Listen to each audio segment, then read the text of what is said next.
ನಮಸ್ಕಾರ, ನಾನು ಡಾಕ್ಟರ್ ಅಮರೇಶ್ ಬಿರಾದರ್ ಅಂತ. ನಾನೊಬ್ಬನು ಪ್ಲಾಸ್ಟಿಕ್ ಮತ್ತು ಕಾಸ್ಮೆಟಿಕ್ ಸರ್ಜನ್ ಕರ್ನಾಟಕ ಕಲಬುರಗಿಯಲ್ಲಿ ಪ್ರಾಕ್ಟೀಸ್ ಮಾಡ್ತಾ ಇದ್ದೀನಿ. ಸೊ ನಾವು ಇವತ್ತು ಮಾತಾಡ್ತಾ ಇದ್ದೀವಿ ಬಾಲ್ಡ್ನೆಸ್ ಬಗ್ಗೆ. ಫಿಮೇಲ್ಸ್ ಆಗಿರ್ಬೋದು, ಮೇಲ್ಸ್ ಆಗಿರ್ಬೋದು, ಈಗ ಕೂದಲು ತುಂಬ ಹೋಗ್ತಾ ಇದೆ, ತಲೆ ಕಾಣಕ್ಕೆ ಶುರು ಆಗುತ್ತೆ, ಅದಕ್ಕೆ ನಾವು ಬಾಲ್ಡ್ನೆಸ್ ಅಂತ ಹೇಳ್ತೀವಿ. ಈ ಥರ ಇದ್ದಿದಾಗ ನಾವು ಅವರಿಗೆ ಯಾವ ಕಾರಣದಿಂದ ಬಾಲ್ಡ್ನೆಸ್ ಆಗ್ತಾ ಇದೆ ಅದು ನಾವು ಐಡೆಂಟಿಫೈ ಮಾಡಿ ನಾವು ಅದಕ್ಕೆ ತಕ್ಕ ಟ್ರೀಟ್ಮೆಂಟ್ ಮಾಡ್ತೀವಿ. ಈಗ ತುಂಬ ಸಲ ಬರ್ತಾರೆ, ನಮಗೆ PRP ಬೇಕು ಅಂತೇಳಿ. ಇದು PRP ಬಗ್ಗೆ ಏನಪ್ಪ ಅಂತ ತುಂಬ ಸಲ ಕೇಳ್ತಾರೆ. ಸೊ PRP ಅಂದಿದ್ರೆ, ಈಗ ನಮ್ಮದು ಓನ್ ಬ್ಲಡಲ್ಲಿ ಒಂದು ಪ್ಲಾಸ್ಮಾ ಅಂತ ಇರುತ್ತೆ. ಆ ಪ್ಲಾಸ್ಮಾ ಅಲ್ಲಿ ಎಲ್ಲ ಗ್ರೋತ್ ಫ್ಯಾಕ್ಟರ್ಸ್, ಸ್ಟೆಮ್ ಸೆಲ್ಸ್, ಯಾವುದು ಬೇರೆ ಥರ ಸೆಲ್ಸಿಗೂ ಅದು ಕನ್ವರ್ಟ್ ಆಗೋಂಥ ಸೆಲ್ಸ್ ಇರುತ್ತೆ.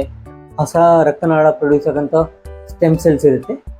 ನಾವು ಓನ್ ಬ್ಲಡ್ ಒಂದು 10 ml ತೊಗೊಂಡು ಅದಕ್ಕೆ ನಾವು ಒಂದು ಅಡ್ವಾನ್ಸ್ಡ್ ಪ್ಲೇಟ್ಲೆಟ್ ರಿಚ್ ಪ್ಲಾಸ್ಮಾ ಅಂಥೇಳಿ ನಮ್ಮ ಹತ್ರ ಮಷೀನಿಂದ ನಾವು ಪ್ರಿಪೇರ್ ಮಾಡ್ತೀವಿ.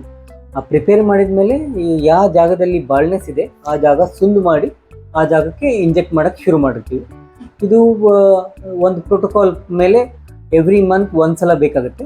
ಯೂಶಲಿ 6 months ಬೇಕಾಗುತ್ತೆ ಟ್ರೀಟ್ಮೆಂಟ್. ಅದು ಆದಮೇಲೆ ಎವ್ರಿ 6 months ರಿಪೀಟ್ ಮಾಡ್ತಾನೆ ಹೋಗಬೇಕಾಗುತ್ತೆ. ಯೂಶಲಿ ಈ ಥರ ಮಾಡಿದಾಗ ಇದ್ರ ಜೊತೆಗೆ ಸ್ಪೆಷಲ್ ಹೇರ್ ಆಯಿಲ್ ಬರುತ್ತೆ, ಸ್ಪೆಷಲ್ ಸೀರಮ್ ಬರುತ್ತೆ, ಒಂದು ಬಯೋಟಿನ್ ಅಂತ ಟ್ಯಾಬ್ಲೆಟ್ಸ್ ಬರುತ್ತೆ, ಅದು ಜೊತೆಗೆ ತೊಗೊಳ್ಳೇಬೇಕು. ಅದ್ರ ಜೊತೆಗೆ ನಿಮಗೆ PRP ಮಾಡಿದರೆ ಒಂದು 3 to 4 monthsಲ್ಲಿ ರಿಸಲ್ಟ್ಸ್ ಕಾಣೋಕ್ಕೆ ಶುರು ಆಗುತ್ತೆ. ತುಂಬ ಸಲ ತುಂಬ ಚೆನ್ನಾಗಿ ರಿಸಲ್ಟ್ಸ್ ಬರುತ್ತೆ. ಹೇರ್ ಟ್ರಾನ್ಸ್ಪ್ಲಾಂಟ್ ನಾವು ಪೋಸ್ಟ್ಪೋನ್ ಮಾಡ್ಬೋದು, ಸ್ವಲ್ಪ ಸಲ ನಾವು ಅವಾಯ್ಡ್ನೂ ಮಾಡ್ಬೋದು.